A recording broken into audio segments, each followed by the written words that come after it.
Leitura do ensinamento. Mundo espiritual e mundo material. Primeira parte. Publicado em 25 de agosto de 1949.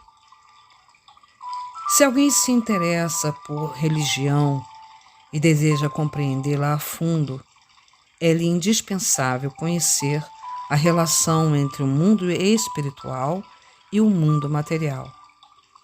Isso porque o alvo da fé são divindades, as quais são espíritos. Sendo que elas são invisíveis aos olhos humanos, querer aprender sua essência apenas por meio de teoria é tão fora de propósito quanto procurar peixe numa árvore.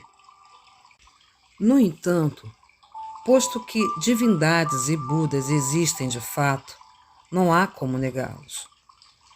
Da mesma forma que teria sido difícil fazer com que os homens da era primitiva reconhecessem a existência do ar. Evidentemente, também é difícil fazer com que a maioria dos homens da era contemporânea reconheça o espírito. Em primeiro lugar, tentarei explicar de forma minuciosa a constituição do mundo espiritual, a vida dos seus habitantes e outros aspectos. O ser humano é formado por dois elementos, o corpo físico e o corpo espiritual. Com a morte, os dois se separam e o espírito imediatamente entra no mundo espiritual, onde ali começa a sua vida.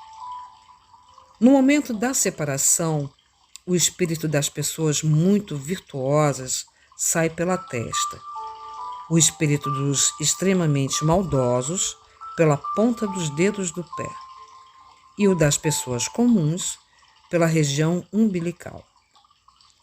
O budismo refere-se à morte com a expressão ir para nascer. Realmente, observando a partir do ponto espiritual, trata-se de nascer naquele mundo. Segundo essa mesma lógica, os shintoístas usam a expressão retornar ao mundo espiritual. Existe ainda a expressão antes de nascer, que se refere ao período antes da morte. Como é dito desde antigamente, ao se tornar um habitante do mundo espiritual, o espírito, primeiramente, atravessa um rio e, a seguir, dirige-se ao Fórum de Ema, que equivale a um tribunal do mundo material. Isso é verdadeiro, pois coincide com o que ouvi de muitos espíritos. Quando o espírito acaba de atravessar o rio, a cor de suas vestes se altera. As vestes dos que têm menos impurezas tornam-se brancas. Os tons das cores vão se tornando mais fortes de acordo com o peso das impurezas: amarelo, vermelho, azul ou preto. A cor lilás, no entanto, é reservada às vestes de divindades. No fórum do mundo espiritual, os trabalhos ficam sob a responsabilidade dos deuses da purificação e seus auxiliares procedem ao interrogatório do espírito para decidir sobre a sentença apropriada a cada um. Nessa ocasião, os muitos virtuosos são conduzidos ao paraíso. Os extremamente perversos caem no inferno. As pessoas comuns vão para o plano intermediário que, no shintoísmo, é chamado de encruzilhada de 8 caminhos e, no budismo, cruzamento de 6 caminhos.